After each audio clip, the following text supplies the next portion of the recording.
guys, welcome to Buzz on Relufe TV, where we talk about trending topics going on the streets of social media, especially that X. What going, gang? My name is Gina and I'm about to take you on a beautiful gossip experience. Today, I'll be here to narrate everything that has happened because we've had the good, the bad, and the ugly. Actually, we've had so many scenarios and so many situations. Some were sad, some were really exciting, and some were really, really dramatic. I want to talk about a story that really hurt me, hurt Nigerians, and hurt the whole country. I feel like this story deserved 2 days off. Like, everybody just needed to mourn for these particular people. I know you've seen the story of what happened in Jos. Really pathetic. We lost a lot of lives. And I'm just saying condolences to the families that were affected. And I just hope that the government does something immediately.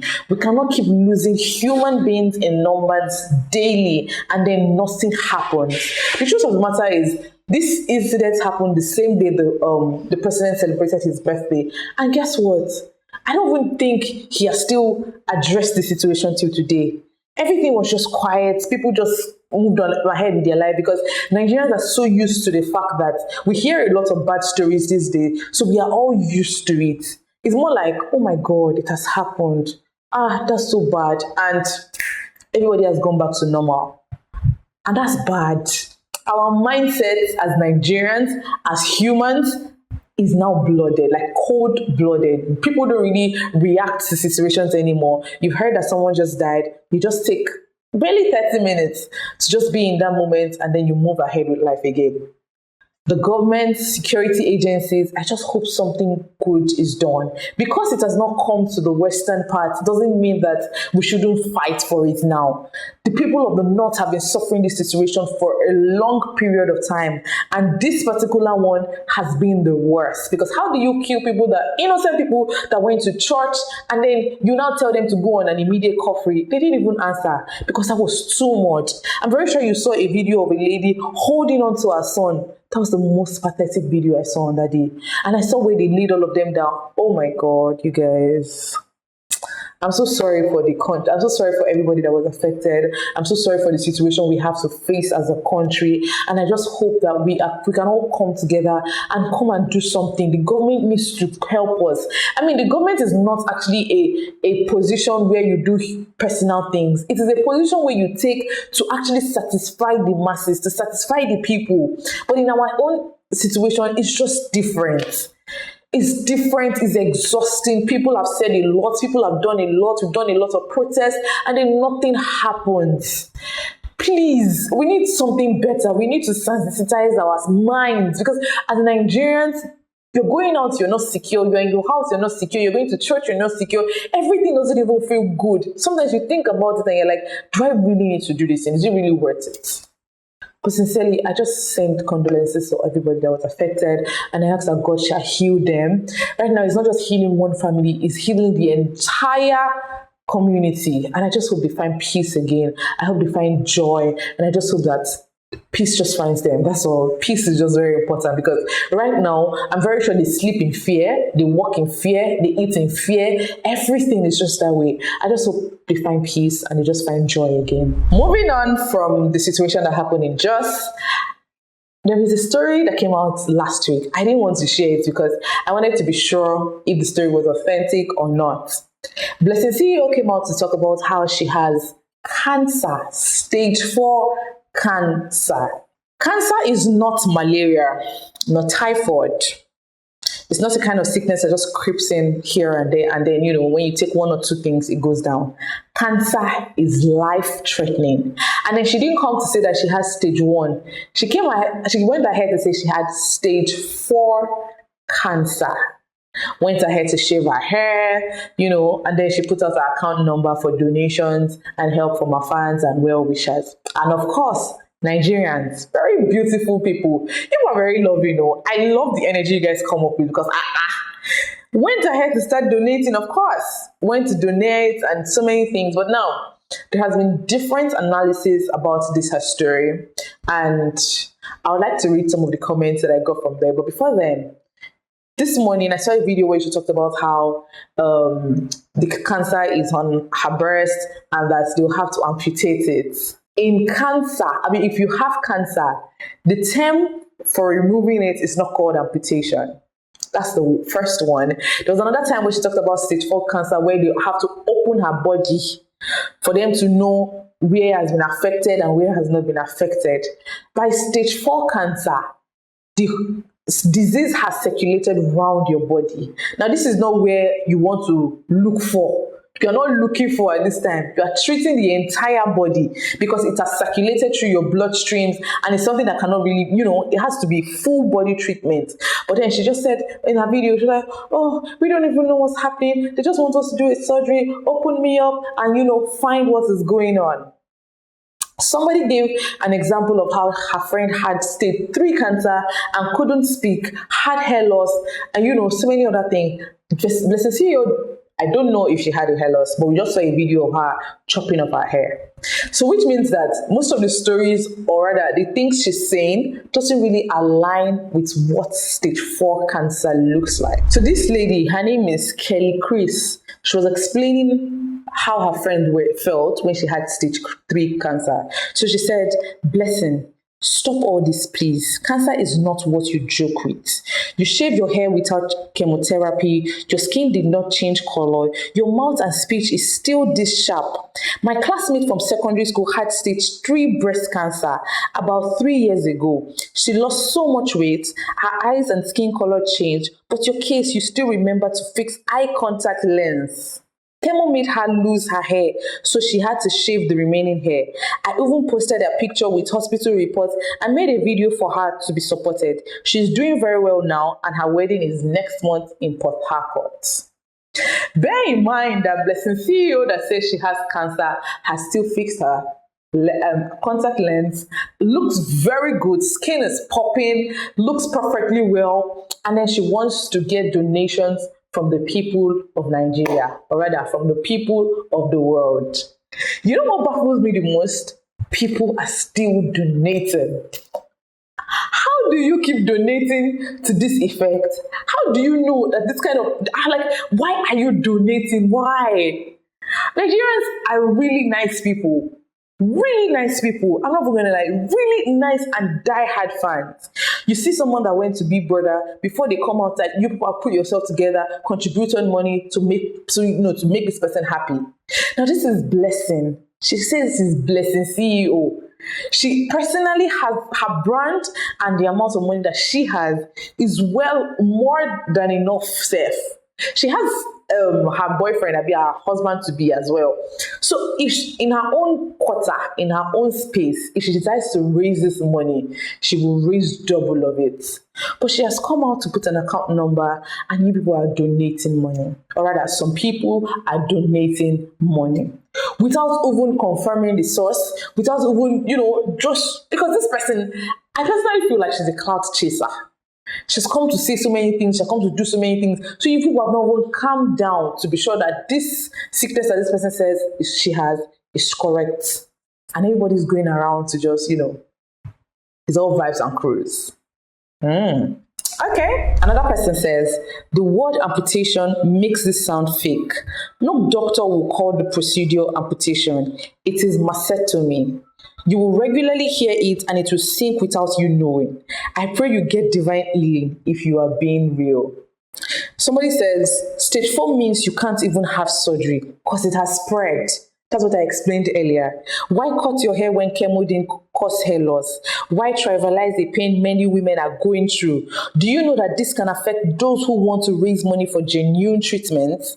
People will doubt them because of your cruise. Goodness me, you are dealing with an informed audience. Some of them are survivors or lost loved ones to cancer. Stage 4, stop playing with emotions. Please. And there was a story I saw earlier today again that somebody has, the result she brought out, there has been an investigation and it is not correct. I just hope that Nigerians can take this one. If it is wrong, every penny that was contributed to her, let it be refunded. Every single penny that was contributed to this stage 4 cancer scenario or story, let it be refunded immediately. I wouldn't bore you with that story, but just let me know what you think in the comment section. Do you think Blessing is being a dramatic person as she has always been? Or do you think she actually has a sickness and because of her past way of life, we just feel like she's lying and she's just chasing clouds? And do you think that she may actually be dying in silence, or she may actually be dying gradually? Do you think people should have mercy on her and contribute more money just so that she can get better? Let me know what you think in the comment section. While some of you are single and searching, some people are being matchmaked in church.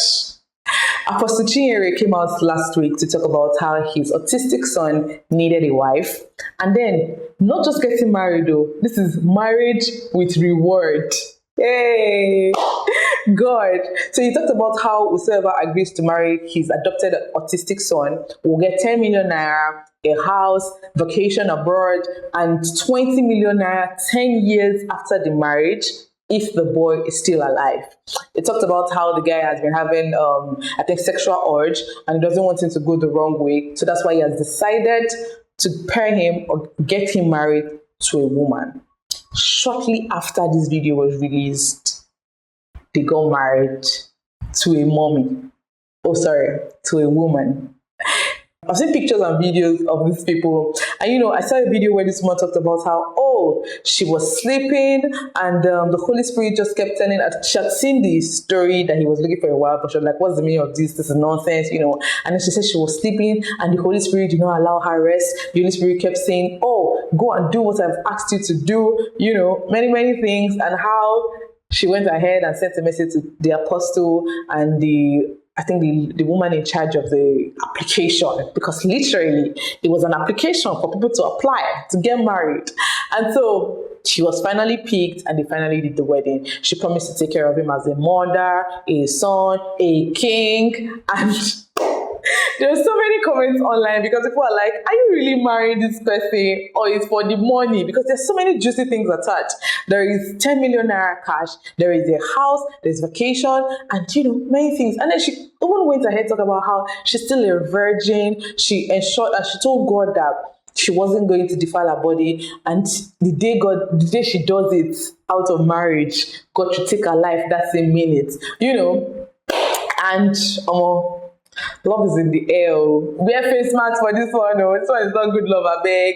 So they got married eventually. I think she has gotten all the whole renominations that have to do with it. Even some people in the church donated 1 million naira. Somebody donated 200,000 naira, and that's the love. And we wish them all the best. We say happy married life.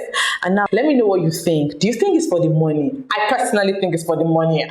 It cannot be, because if you see this woman, she's clearly older than this person. So I think it is for the money. Let me know what you think. Do you think it is for love? Do you think love is actually blind? Do you think we are just all being dramatic? Do you think, come on, what do you mean? That was somebody that was actually sent by God. Do you think it's God sent? Do you think it's a story that was designed to actually happen? Let me know all your thoughts in the comment section. But before we move to the next story, I want to read some of the comments that I got from this particular post. The first comment was, after 10 years of him being alive, they suspect her. Another person said, I be want to apply, but the last people with this man course never come out for the biggie. If you not think, say I dey lie, ask happy boys. Another person says, hope our boy knows he's married. Hope the autistic boy knows that he is married. Another person say, Mama here 10 million, the born turn Drake for her eye. You in Nigeria, eh? Then another person says, I was available. They didn't just pick me. Another one says, she would treat her like a mother. In their face, because they actually their face, she's quite elderly. There was a story eventually that I saw, but it has not been confirmed. I tried to do more research on it, but I didn't see it, where they talked about how she's a widow and she has 3 children. But the conversation the video I saw of her speaking, she said she was a virgin and that, she told God that she didn't want to defile herself. So how are you now a widow with 3 children? I don't know. Anyways, that's enough for this story. Just let me know what you think in the comment section. I'll be right there to reply all your comments. This story is one that is very exciting. African Magic Viewers Choice Award has just released new nominees for 2026. And guess what? It is hot. We've had Ginger, we've had The Head, we've had Behind the Scenes, and so many more movies topping the charts, getting over 9 to 7 nominations. People are really hot. I mean, I like that. I'm really always hyped about this particular award because it feels like it actually gives royalty to actresses and actors that put in the work. I see them every year. I see them doing it every year, and this one just feels different. So, of course, Bisola Ayola, amongst other actresses, and a lot of them have come out to talk about how I'm a nominee, vote for me, and the likes. And we've had people also react in the negative way because they felt they were supposed to be nominated and they did not get nominated. I'll read a comment from Lillian, what she had to say. So she said, AMVCA, SMH, I always choose to believe everything happens for a reason. I don't need a nomination for validation. The truth is clear. Nobody trended like Idia from To Kill a Monkey last year. Her acting was 100%. You guys can eat your award. So Lillian was Idia in To Kill a Monkey. I hope you watched To Kill a Monkey. That was a good, beautiful movie, right? So she was the wife to Obus.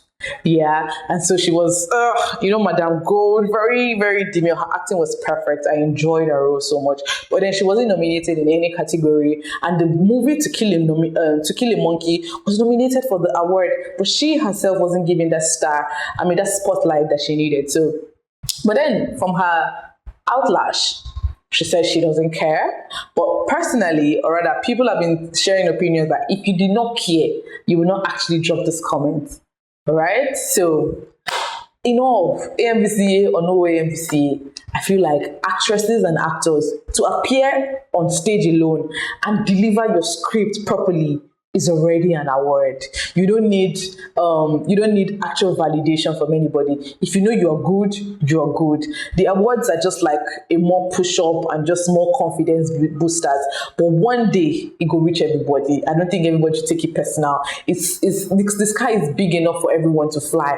There were days that so many people kept acting and did not get any spotlight until one particular movie. So if she actually did so well. Not if she did so well. I was so impressed with her acting. So I just feel like she should just double up the energy and put it into new movies for 2026. So in 2027, she can be nominated. But anyways, that is my opinion. Let me know what you think in the comments. Do you think her outlash was necessary? Do you think AMVCA is unfair? Do you think that people pay to actually get nominated and win the awards? Because there's stories about how this thing is a lie, blah, blah, blah. So let me just know what you think in the comment section about Lillian's outlash and AMVCA generally, while we anticipate the winners and the awards in May.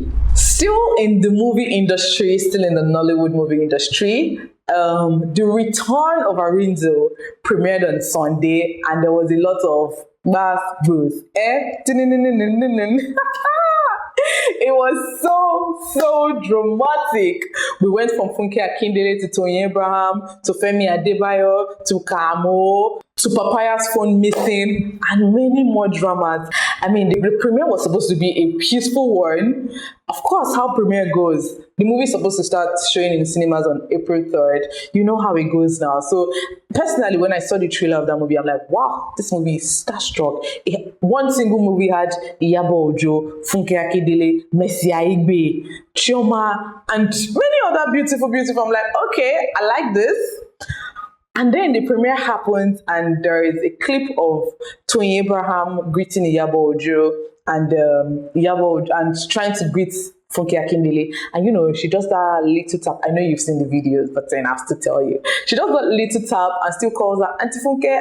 And Mom still said, no, I'm standing on business. She did not turn at all. Her neck was so straight, and it has raised a lot of stories online on why. It's just courtesy. Courtesy just demands that you greet. But anyways, I'll tell you more about all of these stories in details in Entertainment Scoop. Don't go anywhere. Now in Entertainment Scoop, let's go straight into the gist. Auntie Funke, Auntie Toyin, Iyabo Ojo, Auntie Iyabo, and many of them, all of them in the shenanigans. So Over the years, we've known that Toyin Abraham and Funke Akindele have always been having clashes.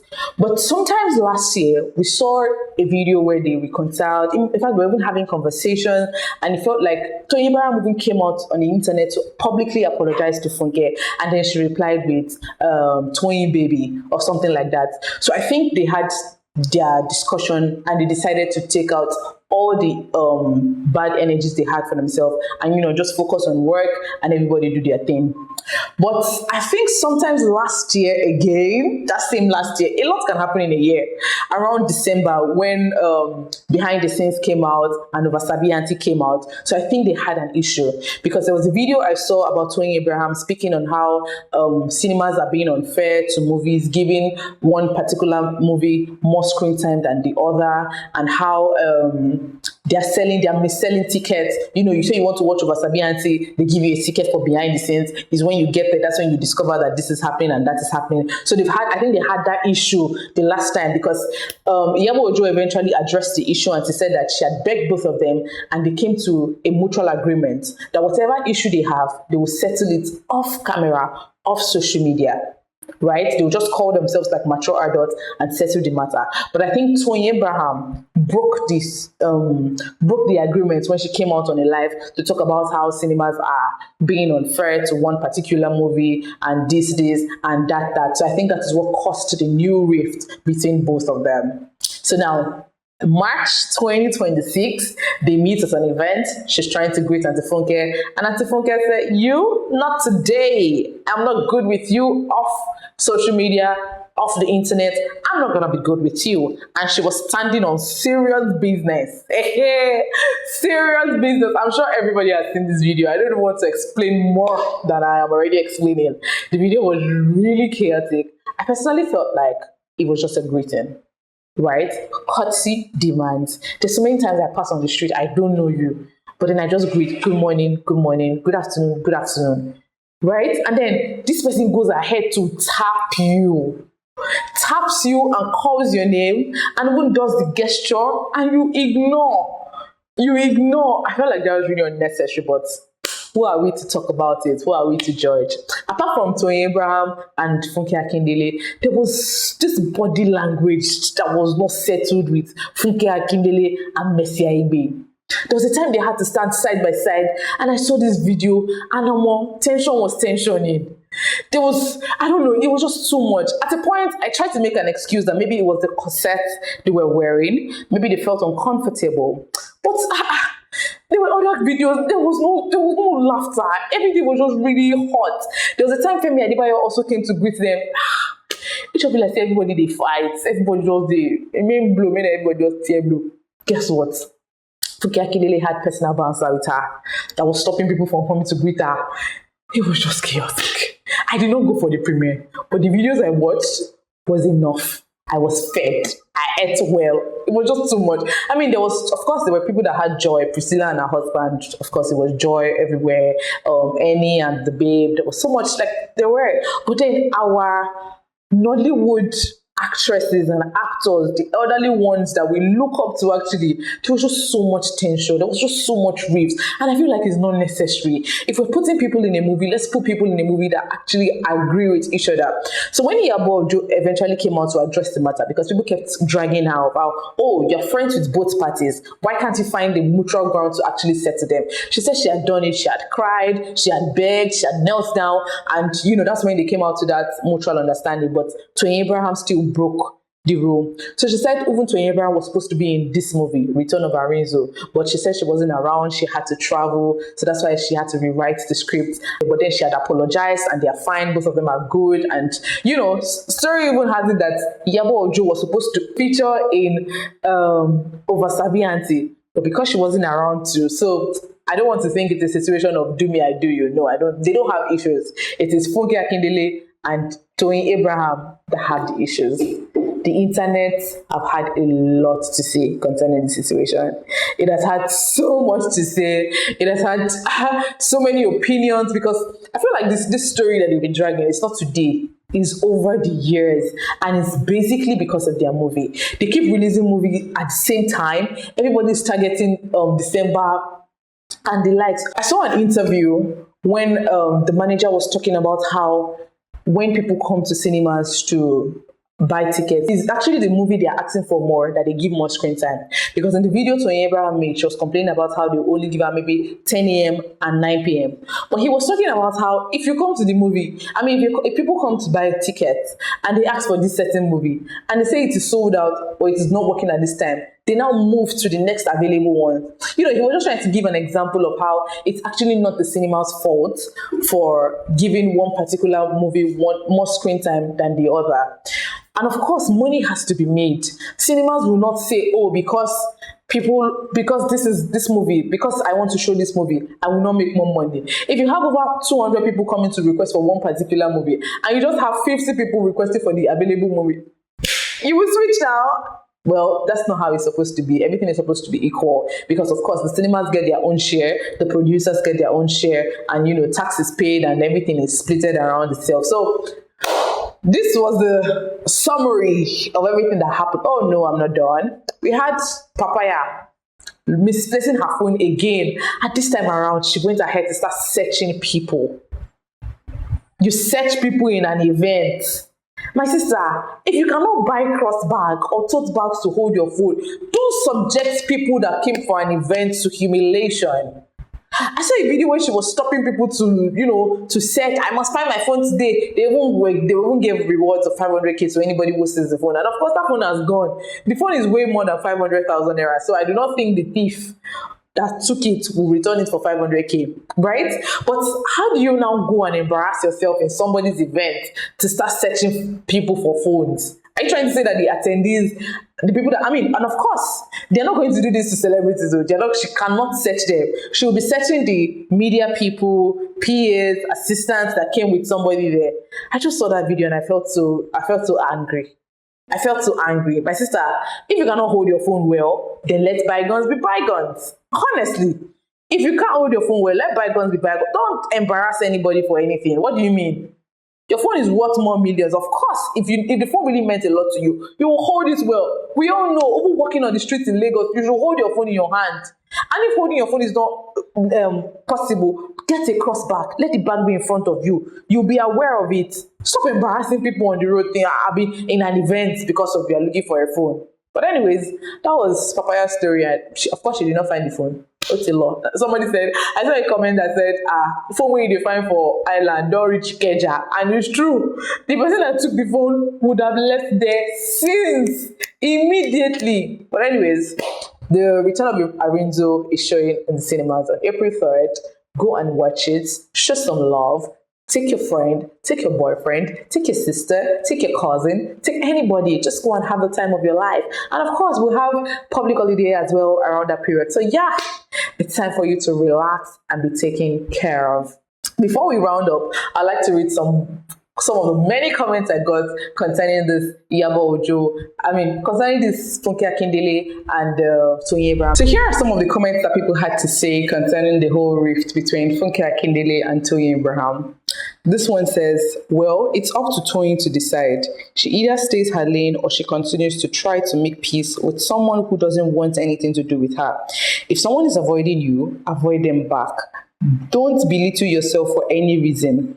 But I just hope they find ways to settle these issues, because life too short are big, and that's the truth. Life is actually too short. Now, someone has said, in everything, Toyin Abraham don't learn in the hard way. Funke Akindele isn't her mate in this industry. Another person says, I prefer Toyin's personality to Funke. Funke's heart too strong and she barely forgives. Another person says, provided they continue to produce A-list movie everywhere good, the fans can enjoy the rivalry upon which they push impressions online. That's true. Another person says, shows how quickly behind-the-scenes tensions can overspill to social media, creating fans war and viral drama from when reconciliation seemed possible. It also highlights the pressure Nollywood stars face balancing professionalism, public perception, and personal relationship. I feel like the major problem they both have is their fan base. Now, that video when Toyin Abraham was talking about how the cinemas give one particular movie more screen time than the other. She specifically did not mention behind the scenes of Funke Akindele. She was more like making it general. She was generalizing the whole situation. But I'm very sure that what caused this particular one now is that fans started talking about how, oh, behind the scenes, oh, Wasabi, oh, this, oh, that. They go ahead to tag them. They go ahead to send these messages to their DM. I mean, in a situation whereby I can see a video and have a different narrative about it. I can see this video now and just think that, oh, it's okay, it's fine, it's not a problem. But then someone else comes to you to show you this video and say, you did not see that girl's hair, you did not see her eyes, you did not see her big nose, you did not see her mouth. And so now that thing begins to create a different impression in your head. Now, if 5 people can come and tell you that, 5 or 10, because I know there are more, there's so many other fans that don't have jobs, they just want to keep putting problem. So if she has about 10 fans coming to tell her the same thing, oh, Toyin Abraham is talking about you, Toyin Abraham is dragging you, she's saying your movie is this, she's saying that you've paid them, she's saying this, she's saying that, it begins to paint that actual scenario in her head. It also begins to paint that kind of scenario in Toyin's head. So now both of them are not just fighting a battle of you and I. They're fighting a battle of you and I. You've said this, my fans said you said this, you did this, you did that. There's so many other things. That is why the issue looks like it's not going to die anytime soon. There's so much foiling, there's so much engineering, there's so much things that are just, everybody just doing this, that. This is also something that happens to us naturally. When you have an issue with somebody, if it is just both of you that knows about it, it is usually easier to settle. But once you have a third party, a fourth party, someone is coming to tell you, oh, she now did her nose like this, oh, she now did her head like this, the story becomes dramatic. There's usually, the room for settlement is usually very, very slim, except both parties just decide to let every other thing everybody's saying go and just focus on themselves. So that's the issue they've been having, and I feel really bad because they are both star actresses. I mean, Toyin Abraham has, for me, the best movie she did so far has been this Over Sabianti. I watched it and I was really wowed. But Funke Akindele has always been her game has always been 10 over 10, right? She's always done it and it's always been perfect. But they're both perfect. They both have beautiful personalities. They both have good acting system. They both have the audience. They have the ability to both fly. Nobody has to fight the other. Nobody has to ride on the other. Everybody can just do everything they want to do without fighting. I hope they find peace though. I really hope they find peace because, of course, Toyin has come to say they've followed each other and she has vowed never to greet her. It's not necessary. To what extent? Why are we dragging this thing to? There's some people that just died in just for nothing. They did not plan it. I'm not wishing anybody anything, I know, right? But sometimes dragging situations are not good. Right now, they both have to be very cautious of the kind of movie roles that they take so that they don't have to act together, so that they don't have to see themselves. God, I just tired. I'm tired. I try to analyze the whole matter in my head to make it, look more better and look more realistic, but it's just life. But I've come to a conclusion that dragging things with people wouldn't take you anywhere. If you don't like it, speak about it and let it go. It's just better to let things go. Anyways, that is basically the major gist for the week. I'm giving you guys like a rundown of everything that happened, and I hope you had a nice time. And I hope you always depend on me to give you all the gossip going on the streets of social media. My name is Gina, and this is Buzzing on Relufe TV. I'll see you next week, to give you the summary of everything trendy.